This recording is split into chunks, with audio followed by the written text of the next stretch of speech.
In this video, I want to fix a little bug we've had for a while now. If I hit play, our issue is that whenever we want to start and stop the movement, see, we can do it right here, but when we get to the top, see, when we tried to stop it, and you can see that we turned off our light, but it actually ignores our input. And the reason is a little bit tricky, and I think it's a good opportunity to talk about the difference between a delay and a timer. Right now we have on animation finished, we do a delay, and then we do a flip-flop. Now, at the time, this worked for what we needed it to do, but we've given it a lot more functionality. What's happening is we hit our delay, and we're sitting here and we're waiting to do the next thing, and then we tell it to stop. So we're actually stopping the movement. The problem is the delay doesn't care, right? The delay is still running, and even a couple seconds after we stop, the delay is finished, and then it continues, and then it starts movement, and we basically ignore the stop command. So to fix it, we need to have a little bit more control over our delay, and we might need to come up with another solution. And the downside of a delay is that it's kind of a fire and forget. We do the delay, and then it just does the next thing after a little while. What we want to do is you want to say when we stop, we want to actually stop this particular delay as well. To do that, we are going to use something called a timer. Now, the conceptual difference between a delay and a timer is a delay is going to sit here and hang and then go on to the next thing after the allotted time has gone by. But with a timer, if I pull off of this node, I type in timer, you'll see that we get two different options here, timer by event and timer by function. I'm going to put in function just to talk to you about it first, but we're going to use the event. This will start a clock, and we can put in an amount of time to start, and we can do some other options here. So we give it an amount of time and it will start. However, it will immediately connect to the next one and continue on. So we're not held up. And that may solve some issues, but the big thing that we want out of a timer is that we can pull off of this and get control of the timer, so that if something else needs to kill this current running timer, then we have the option to do that. So what I'm going to do is I'm going to delete my delay, and actually we're going to reevaluate this right here too. I'm going to go ahead and delete this comment here. Okay, so let's think about what we want to happen.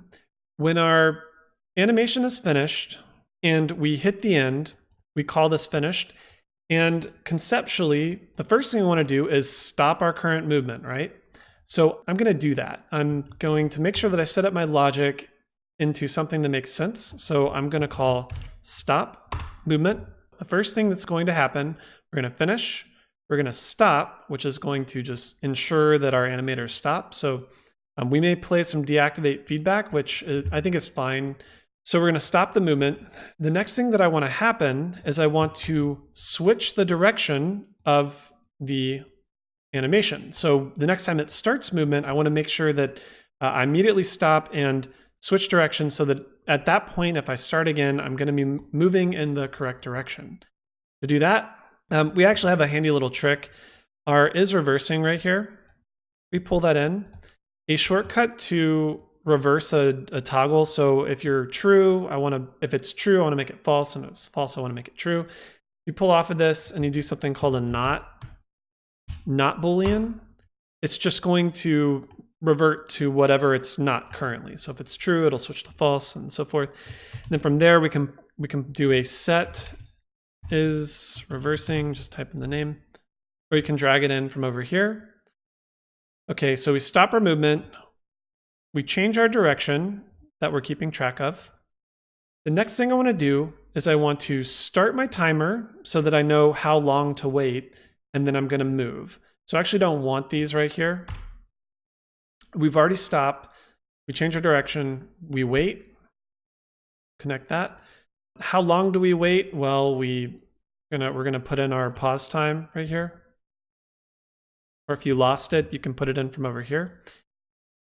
And then we have to figure out what to do. Now, the cool thing about a timer, though, in this one, timer by function name, we can type in the name of a function or an event. So if I were to type in stop movement or reverse movement or whatever into here, it will call that function after the timer's done. Just be aware that if you hook up anything after this, it's also going to do those things, whereas a delay would just stop here before it continues.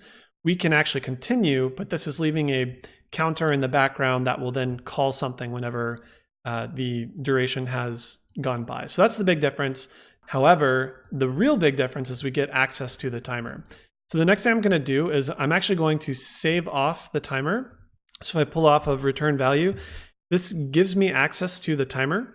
They call it a timer handle.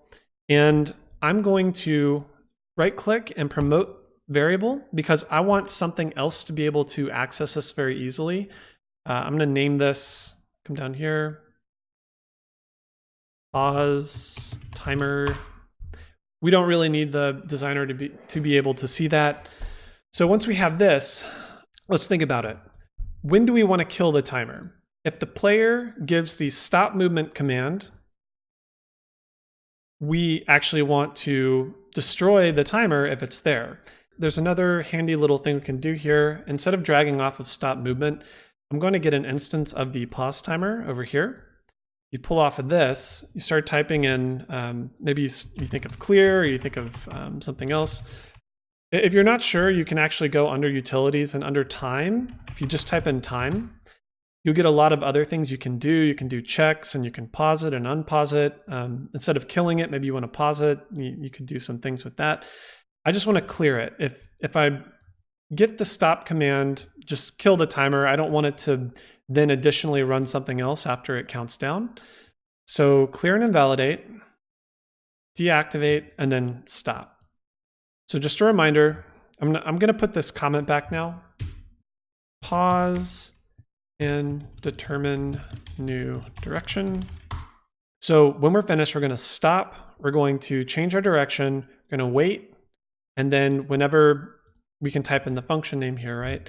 We would want to run after we've waited, want to run the function start movement, which will then, come down here, determine which way do we need to go. And then we've already switched this, so it's fine and it'll continue on. And if any point in time, the player tries to stop and they put in the stop command from the level blueprint over here, right? We're giving the stop movement command, then it will kill our timer and we won't then, automatically call this. So here's the thing though. If you've done coding before, you know that doing a string reference to a thing is kind of a bad idea. In blueprints, I'm kind of 50-50 on it. And the reason is because if you save it, come over here, start, stop, start, stop. Let's wait till it gets to the top. Let's wait. Okay, see how it started back automatically? This time I'm going to tell it to stop. Can you see how it stopped that time? And then I can start it. So technically it's working, but the one thing that I don't like about this setup, this is cleaner, but I don't like this node right here, because what if I decided to add a space and I do start movement, right? This is technically incorrect now, and it's very difficult to hunt down these kind of bugs. So what I'm gonna recommend for you is I'm going to delete this out. We're gonna break it again.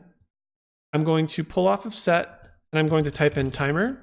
I'm going to do timer by event. And I really wanted to show you both of these. And same thing, I'm going to connect off of here.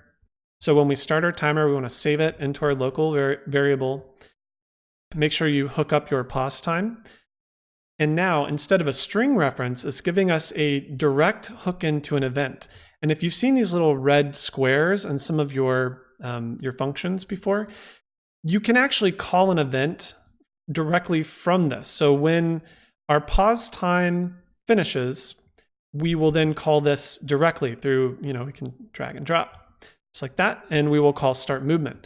Now the downside of this is that it's, if your start movement code is somewhere over here, you have to reroute it through all this other stuff, and you may need to like double click and do this weird stuff.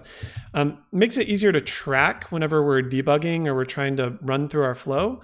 But this can get kind of messy too, which is why I say that's the trade-off. You can do a string reference, or you can pull off of an event. There's some other things you can do, but I don't want to give you too many options too soon. In this case, we're going to set timer by event. We pull off after this amount of time. We want to run this event. So drag this to start movement, start our timer. If we call stop, kill the timer. If not, then run this and then determine, because we've already switched our direction, which way to go. And I believe this will fix our problem. Let's give it a test. Here we go. Start, stop, start, stop. Let's let it go through the first time. Okay, you're hearing all these other obnoxious sounds back there, but. So you see how we could actually stop and start it. So let's go to the top. Stop. Start. Okay. I really need to get rid of that clap sound. I think what I'm going to do is, just in case, I'm just going to go in here, clear this. The stop sound. That one's clear. It's clear. That one's clear. And the downside of doing this way is because now we are defining our start and stop very clearly through here. We are now also including our deactivate, which, again, has its pros and cons as part of the start and stop movement. Whereas before, we were only playing the one-shot sounds whenever we were activating the thing. Now it's playing whenever it starts and stops the movement. I kind of like that because I like having the option. And then if we wanted to put something on activate, then we could always additionally go into our level blueprints over here. And we could add a specific sound over here if we want that's more relevant to, the computer console or whatever we're using. Okay, so this is a little bit of a rework of our logic to fix this bug, but I think overall, this is a lot cleaner to me, and I got to talk about timers and the difference between that and a delay. I learn a few little tricks and look at how to hold an instance of a timer and then kill it.